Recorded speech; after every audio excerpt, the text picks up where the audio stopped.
wellness tips you deserve, all straight from the doctors themselves. Maayong Adlaw, Cebu. I am your host, Aimela Chica of City and Digital, and together with the hospital at Maayo, and this is Maayong Adlaw Doc. This is our 4th episode when we will learn to get free tips and advice on different health topics from the doctors themselves. So, Maayong Adlaw Cebu. I hope everyone's doing well and great, and so happy to see you guys sa mga 4th episode of Maayong Adlaw Doc. So before we head on to our topic this episode, we will talk about mga ailments na you and your family would want to know. So before we head over to our talk today, introduce to you our guest doctors. Watch this video about the hospital at Maayo, your hospital of choice here in Cebu.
Features multi-specialty units for your every healthcare need. So the state-of-the-art amenities available at each of their clinics are just one indicator of a wide range of medical services you may choose from. So now from another informative topic for today's episode of Maayong Adlaw Doc, we will be talking about common ailments where you need to consult a gastroenterologist. So are you ready? Here are our guest doctors for this episode. A prolific physician who specializes in the fields of gastroenterology as well as general and transplant hepatology and holds extensive directorial and professor experiences in top local and international institutions, and also the Chief Operating Officer of the hospital at Maayo. Let us welcome Dr. Lawrence Chad Yu Liu. He will be joined by another gastroenterologist here at the hospital at Maayo, Dr. Herlin Dumagin.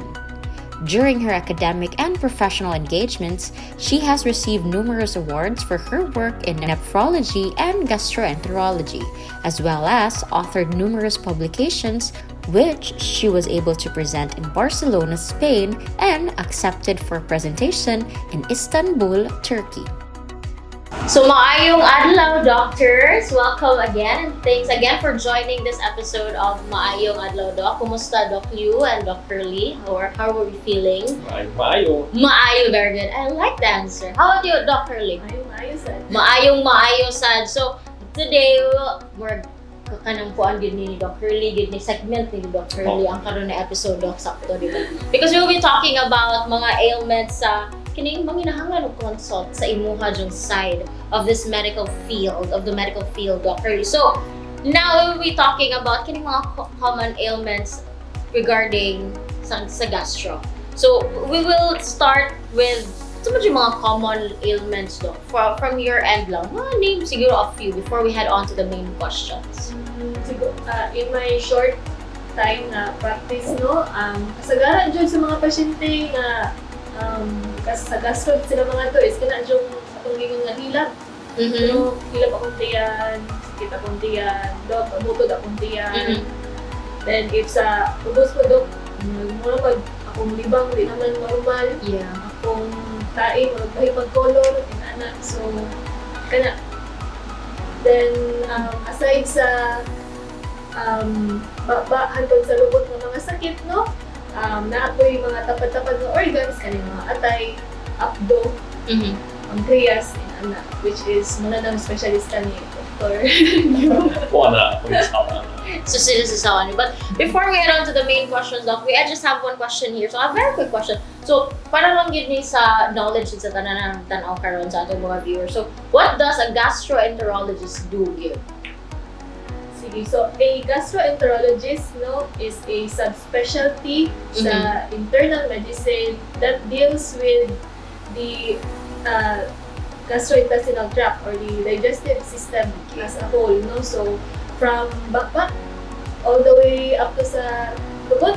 So kami ga-specialize ana, and then again sa yung mga tapad-tapad ng organs na responsible po sa pag-digest sa mga pagkaon, like mga atay, akdo, pancreas, and ang mga sa area. Zero. Nakamaado? Wala, masakto gini. Masakto gini yung Complete episode.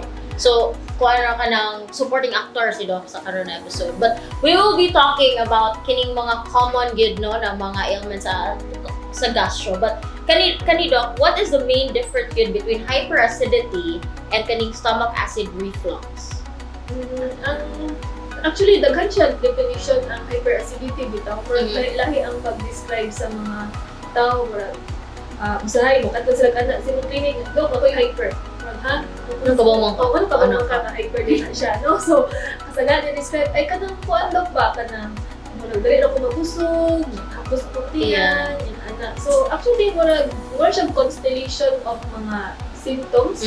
What do you know, specific nga, mingon nga, uy, hyper na siya. Okay. No? Ang kanisang GERD, kasagara sa reklamo doon is kanang reflux or kanang init or heartburn. Okay. No? Heartburn doon na ang pinaka-common na i-describe sa mga pasyente na sila GERD. About sa mo side? Yeah. So, sakto ang yung Dr. Lynn, kanang daghang kay mga ibatis mga pasyente kung ang yung tag na ay hyperacidity. Yeah. Pero, permi na siya mo tunong sa kuto-kuto. Pero lahi lang ibati na ay like hawang, ini kuman kaon, kadaghanan na anak mo kanang gikan sa nikaon daghan. Pero hawang giapon, kung maong gikaon, suol, o masakit sa likod, kini dagan-dagan sa likod, pero kaning ako ang nasabtan sa kanang sa Binisaya kanang gikabuhi ka na din. so ang pinakaduol sa in English mag hyperacidity, pero sa ato sa Cebuano ang gikabuhi is more than just hyperacidity. Kay mo intag mugnaw mga kamot, mugnaw te mo hanap atong pananaw, murag kadipungunta, mo sakit buko-buko, kanang murag kung sa sa kanana pa na buffet siya. Dili raw sa kasudaan. All in one na siya nakalaray na sila, daghan kaayo. And then, pero ang reassuring ang makakuha ng pasyente kung kabalo nato ni siya, wagtan na sila tanan. It's to the point nga, usay magbinuang ko sa pasyente, una kag barang ka, no? And then, seryoso sila, mo lagi Doc, abi na ko, gibarang ko kay tungod dili sa mo mahuna ano ginana gyud. Yeah, kay dili lang madawat nga sa kadaghan nga simptoma nga gikan ra sa usa ka problema. So isa ka organ, daghan siya ma-feel. Barang ka sa ilong kanang murag puno ang ilong, kanang ang dunggan. Oo, kanang mag-isod masabtan nga tangan gikan. Nasubraan ko hapdo sa tiyan. So muna gamit na if you visit your doctors, they will explain to you in siguro sakto man sa doc na in layman's term, maka-explain man gyud ta mga doctors. So siya para makasabot sad sila, para dili mahadlok. So mo na siya keynote ra gyud nita na visit your doctor. When you're feeling a little, under the weather, mahalag hilana tara na visit your doctor. Diba kay ang ginawa mo diba doc sa pinakagamay na symptom, wag ito kabawa sana maggikan. So next kani doc, when does GERD become a cause of alarm? Kung saan kami murag uyaw na ni siya sa akong feel kaysa sa kato akong na-feel sa last time. So actually kung GERD, pwede na nato siya ma-istingan og tambal. So if makatry na tagtambal for pila ka semana, and then maog gihapon ang iyang gibati, so I guess dapat dilion na jud na siya. Dilion meaning mo undergo na siya og endoscopy sa upper GI or sa diri sa bakbak hangtod sa tiyan. So kana if kanang dili na siya matablahan sa tambal or if siguro nang cause na nga magbisod na siya o tulon no or sige lang suka-suka or napay usahay pod if like dugo na ang isuka no or ang idigwa. So that's the time na marag alarming na jud siya anak na GERD. If GERD jud siya. If GERD yun siya. How about sa imong So yeah, so I think ang summary ana is hindi na bugid mo tabangan sa mga say tambal ang i-take sa pasyente or unsay gibuhat konsulta siya sa doktor kay para manitag tabang para maulian siya. Okay. So there we have it. So which complication yun or which complications will GERD cause? Ano sa may cause niya? Dok, kalit lang siya ni naa na siya dinhi karon or naa na gid ni siya nimo sa una wa lang nakabaw sa unsa may more cause gyud ni GERD. Actually kanang murag wala pa joy definite jud nga point no kung say cause sa GERD. So naiuban nga ang ilahang puntahan sa ilahang nga nagseparate sa tubo sa pagkaon ug sa tiyan kay medyo luag. So gamay lang nga asin na mapuno sa tiyan, paspas kay mo baklo kay wala may nagprotect. Wala nagpugong. Wala nagpugong. So isa na sa anang posible makakos sa balik-balik po nga GERD no. Then of course if ever po daan palang daan, kusog na dyan kayo mo secret ng imuha ang tiyan, siguro kay nakay kagaw, no? Atong tawag ani Helicobacter pylori or nakay mga tambal na ginapang inom-inom, nga pwede itong produce ng dalang kay acid. So kana, like backflow na sila po. And naapoy sa ubang studies karon is kana po atong bike sa timbang, no? Being obese or overweight. Okay, kana man sila, napapuna sila function po sa pagpugong sa reflux.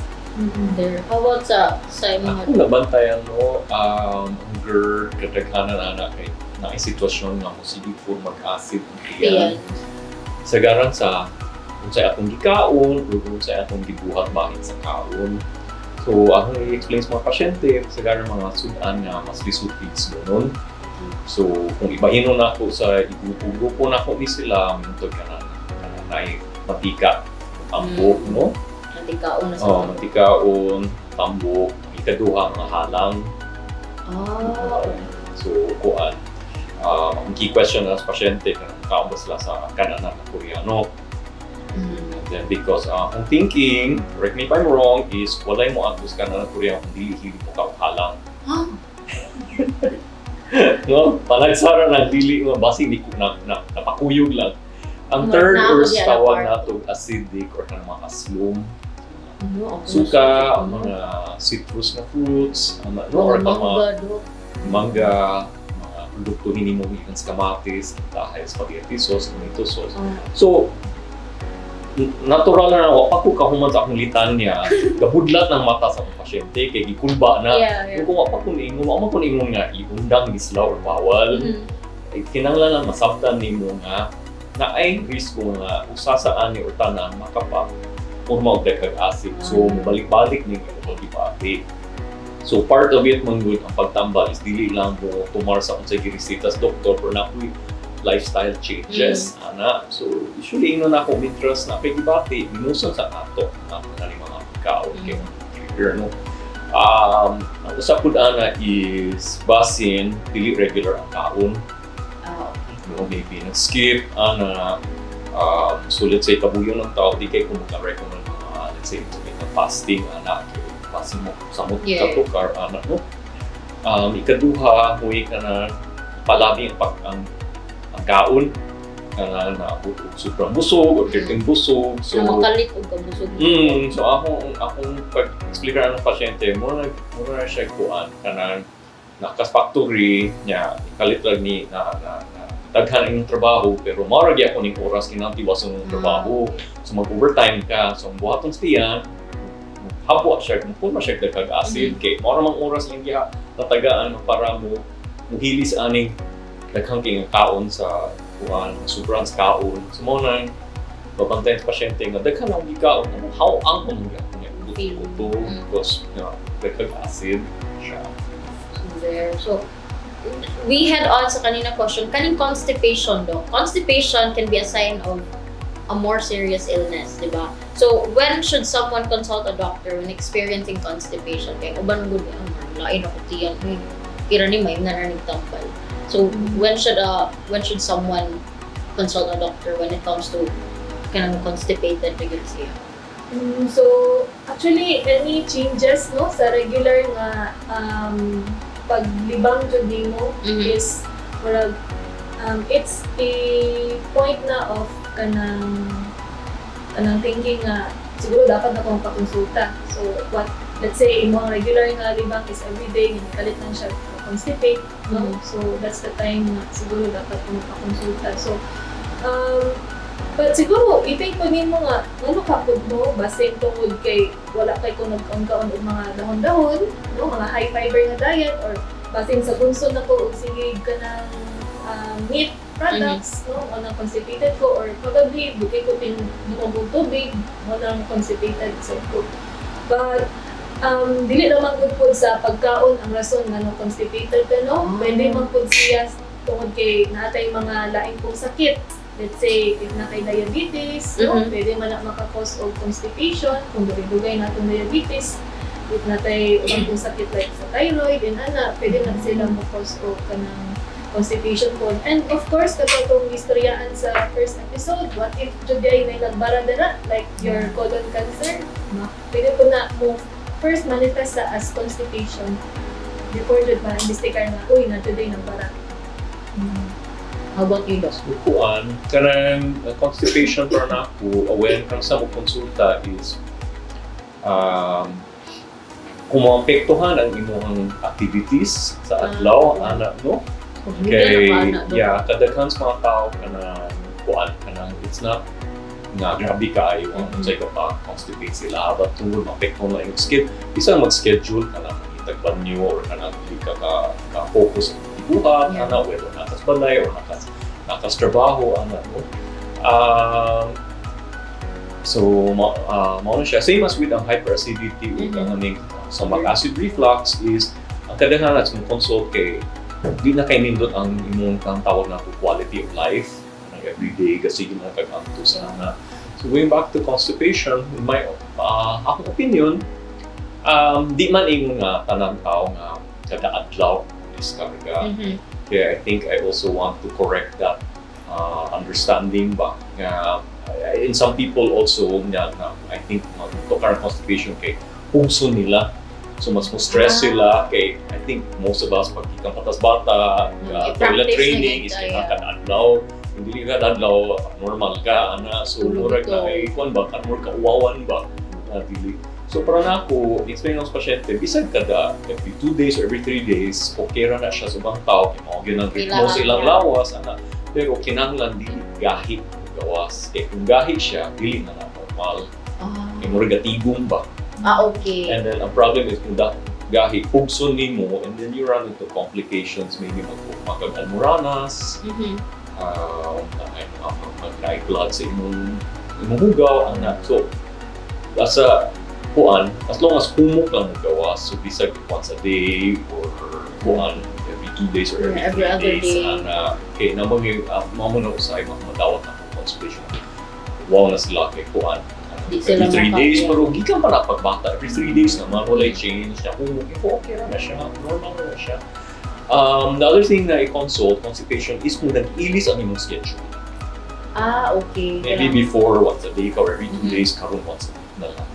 Kaya muna na siya alarming. Alarming kay ilis, no? Maybe na ay laing kung like si Dr. Ling, maybe na ay condition sa thyroid, maybe condition sa diabetes, maybe na ay laing may pwede na tambalan anak kaysa may tabo na ay complication. So na siya underlying So ang key phrase ani is na ilis. Nailis. Sa imuhang schedule or sa imuhang regular ni mo nga viewing. Ato na lang ito sa viewing. Anyway, so we tend Doc, nagitay tendency yun ng ubang tao na mag-self-medicate when it comes to diarrhea. Is it advisable? Or kung sa mga yung take on? So actually on my take, no, so daily Because kasagara ang good cause sa diarrhea jud is infection, especially kanang kalit ba, Yeah. kalibanga. So if mag-self-medicate ta, like go kung bayong tagdaan na ano mo dyan na inaingon. So ang mahitabo, mag-stay na noon dito ang tagaw. So di na nun siya kagawas, no? So the more nga madugay ang imuhang kalibanga and basin po siguro nga infection na jud noon, kalat na jud sa dugo.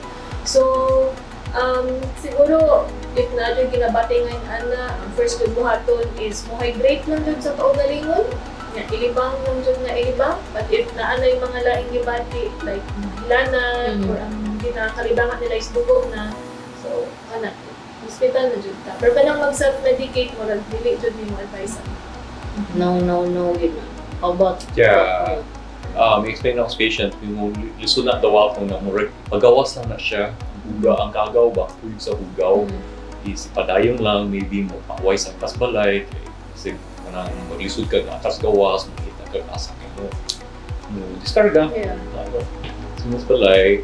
A lot of times noon kaning ato ang kalibanga mugikan lang sa virus kanang mugawas ra kanang dili ka kinahanglan mo inugyog ka lang tambal mo kontra sa virus.